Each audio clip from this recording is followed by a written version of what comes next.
Hello mga kalutong bahay, isa na namang recipe ang pakikita ko sa inyo. Una, mag-init muna ako ng tubig, magpakulo. Pag kumulo na, ilagay na natin ang itlog. Ayan, kumulo na, ilagay na natin ang itlog.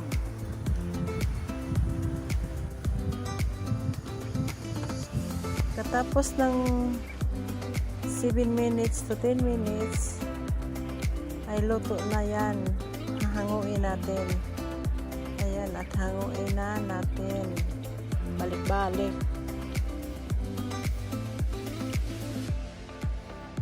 At isit aside muna. Palamigin natin. At maghiwa na tayo ng sibuyas. Pula ang ginagamit ko. Pwede rin puti. Pero pula ang meron ako, kaya pula ang ginamit ko. Hiwain lang natin ng ganito kaliit. Katapos, hiwa tayo ng bell pepper.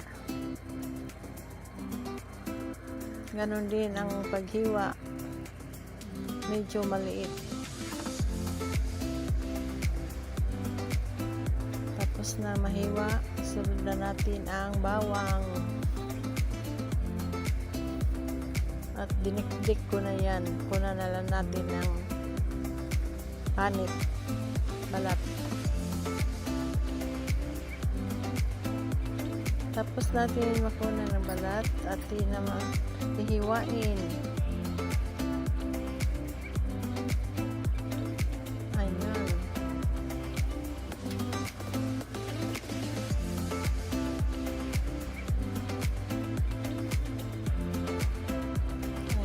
Tapos nating hiwain yan.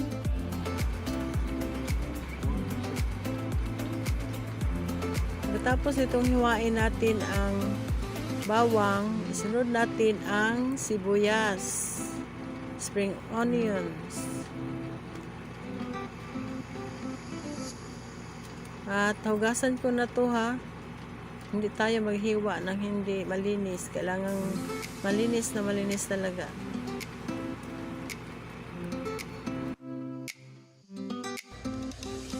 Ayan na ang itlog, babalatan natin. Agoy, mainit pa pala, akala ko malamig na. Huyop-huyop lang, huyop-huyop. Kasi ang init pa. Mainit na mainit pa. Okay, pero carry lang yan. Ayan, at hiwain lang natin ng ganito.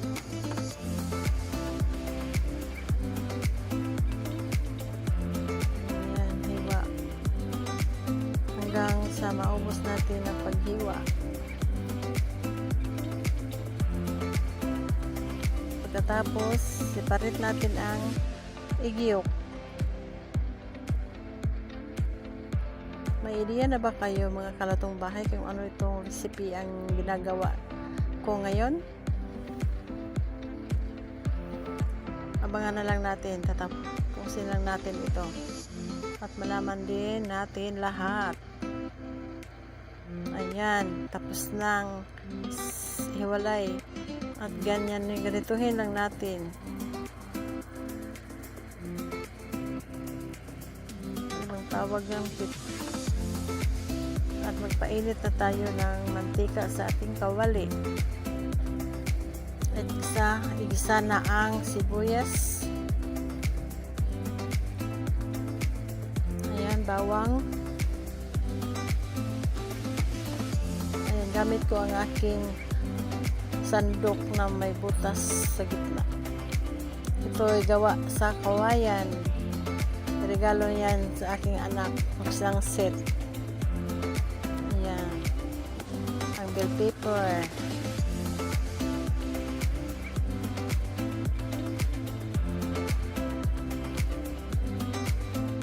At pork giniling. Haluin lang natin ng mabuti para hindi siya magbuo-buo. kailangan natin na maghiwa-hiwalay sila, di ba? Yung pork giniling pag lutuin, ano siya, dikit-dikit. Kailangan hindi magdikit-dikit yan. Ayan, at naglagay na ako ng ground black pepper, paprika, at saka konting asin. At hinalo lang natin ulit. Sinsya na talaga sa Tagalog ko, ha. Pure Bisaya kasi ako. Kaya nahirapan talaga ako sa tumang kalisod.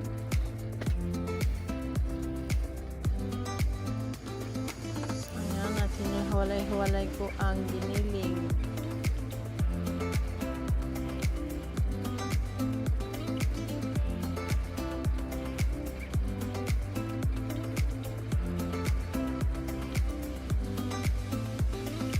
At nilagay na ang spring onion na hiniwa din natin kanina.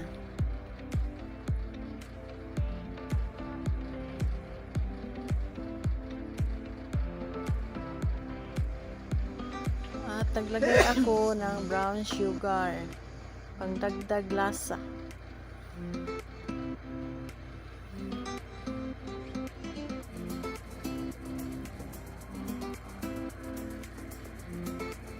Ayan, at luto na isit aside lang muna natin. Ayan, at isagol na natin yung egg yolk at haluin lang ng mabuti. At maglagay tayo dito ng mayonnaise. Ayan, mga 2 o 3 kutsara.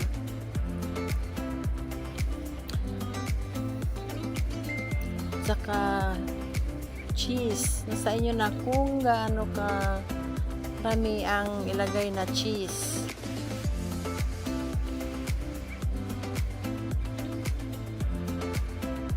At haluin.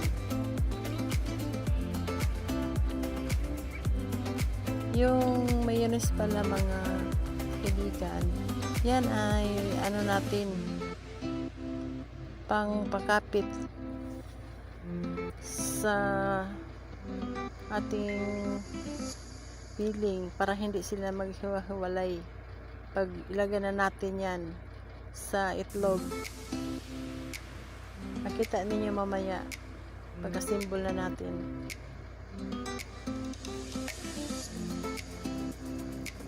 Ayan, at nag-assemble na tayo.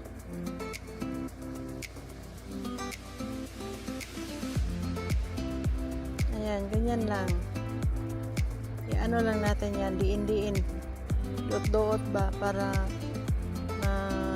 pumapit talaga yung filling sa egg white para hindi siya maghiwalay pag lutuin na.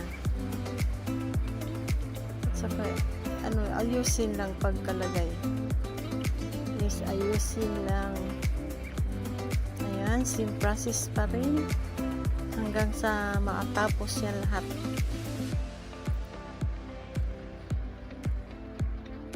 Ganyan.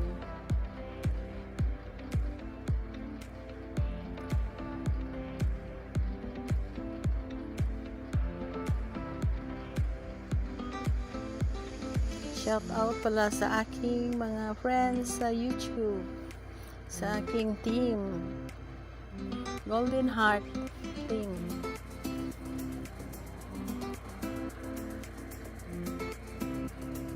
Ayan, hindi pa tayo natapos sa pag-assemble. Ayan, ganyan. Ano nang mabuti para kumapit yan ng mabuti sa egg white.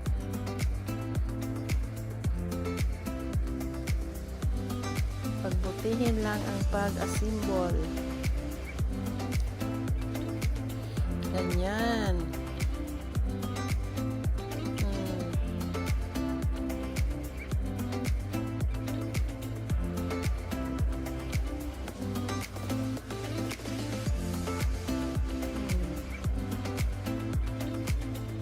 Ganyan.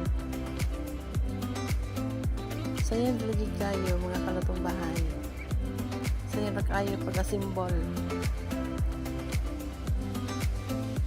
Pwede ito sa mga handaan, pang-ulam natin, sa may mga kahit anong handaan, pwede ito i-serve. Kasi maganda siya tingnan.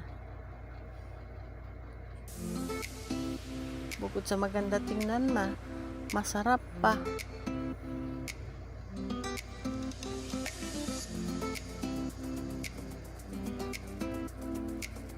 Gawin ulit natin. Ayan. Sige. Ganito lang.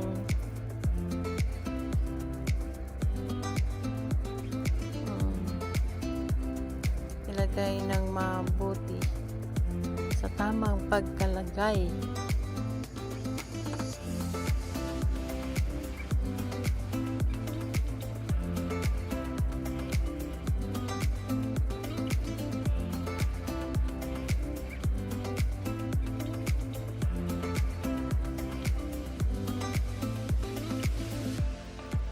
Ayan, at magbatil tayo ng itlog para ikot natin yan sa na-symbol natin na na itlog.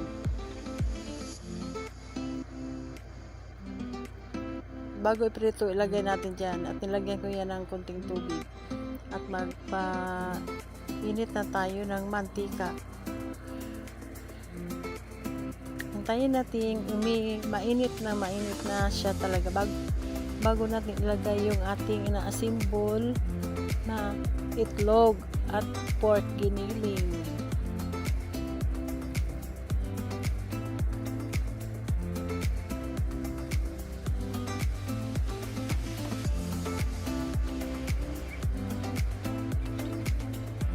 At ilagay na natin pag mainit na.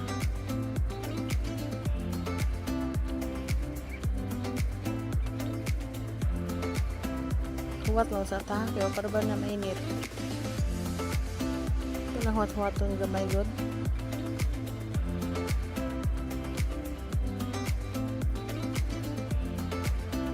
Kapit na, bukal na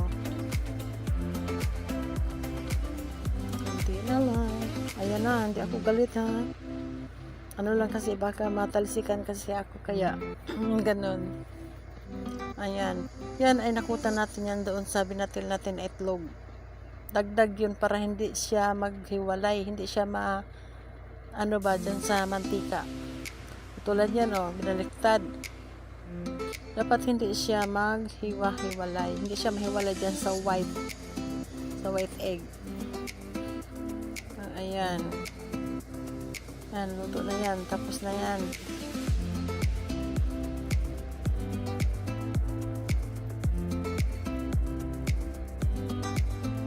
At ito na ang ating natapos na recipe, ang stuffed eggs. At lagyan natin ng mayonnaise at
Bueno, taas na dahil ni.